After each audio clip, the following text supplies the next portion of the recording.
Zdravím, dievčatá. Nebudem vás dlho vyrušovať. Hneď pôjdem. Ale ja som ti chcel povedať, že by som lutoval asi tak 3 dní, keby za tebou neprídem a neoslovím ťa, vieš? Ďakujem. Ty si Češka? Áno. Áno?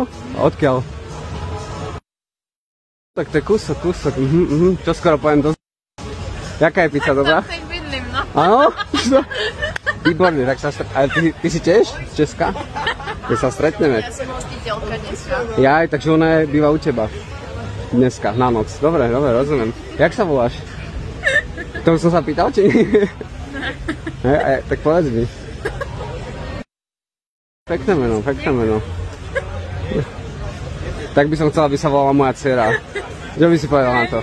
Dobre, že? Dobre. A ty sa ako voláš? To je tiež pekné meno, samé pekné mená. Nechápem tomu. No dobre, takže čo by si povedal na to, keby si mi dala na seba kontakt a keď budem... Kontakt na mého přítele, chceš?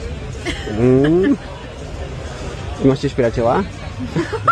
Ja som si to myslel. Dobre, dievčatá, každopádne užite si. Verím, že som vás pobavil a možno keby náhodou ťa stretnem a zabudol som na teba, tak mi to pripomene. Nech si to skrátime. Pekný večer ešte. Aj vám, čaute, dobrú chuť.